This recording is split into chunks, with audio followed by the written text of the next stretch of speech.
സുഹൃത്തുക്കളെ, സഹോദരങ്ങളെ, അപ്പോ ഒരു അഭിനവ സർവജ്ഞാന പീഠം കയറിയ ഒരു മുസ്തഫ മൗലവി ഇറങ്ങിയിട്ടുണ്ട്.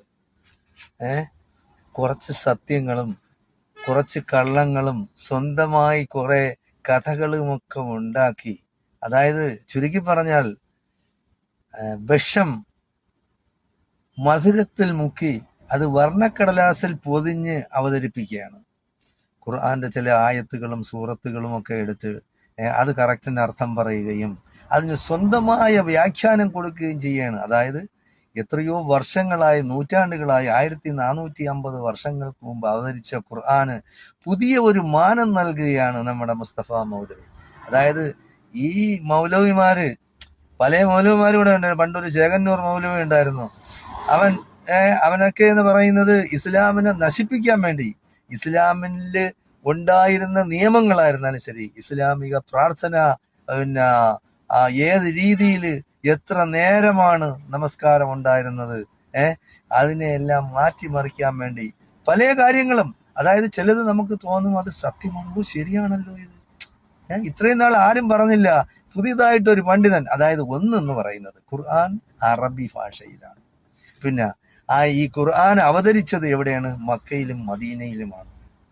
പിന്നെ അവിടെ ജീവിച്ചവരാരാണ്? അവിടെയുള്ള അറബികളാണ്.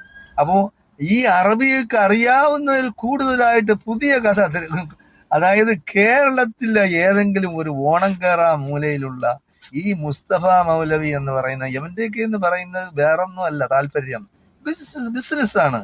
അപ്പോ ഇപ്പോഴുള്ള ഈ അറിവിനെയും ഈ ജനങ്ങൾ മനസ്സിലാക്കി വെച്ച് പിന്തുടർന്നു പോരുന്ന പ്രാർത്ഥനാ രീതികളും ബാക്കിയുള്ളതും എല്ലാം വിശ്വസിച്ചു പോയിരുന്ന ചരിത്രങ്ങളുമെല്ലാം അവൻ മാറ്റിമറിക്കുകയാണ് സ്വന്തമായ താല്പര്യത്തിന് വേണ്ടി. അതായത് പുതിയ ഒരു വാലി ഓഫ് നോളജ്, അറിവിന്റെ താഴ്വര.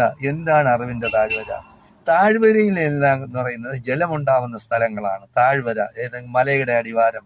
നിനക്ക് വിജ്ഞാനത്തിന്റെ താഴ്വര അല്ലെങ്കിൽ അറിവിന്റെ താഴ്വര എന്നല്ല, ഇത് അറിവുകേടിന്റെ താഴ്വരയാണ്. അതായത് നേരത്തെ ഉണ്ടായിരുന്നൊരു ചേകന്നൂർ മൗലവി, അവൻ പറഞ്ഞ എന്താണ്? ആ മൗലവി 3 നേരമാണ് നമസ്കാരം, 5 നേരമില്ല.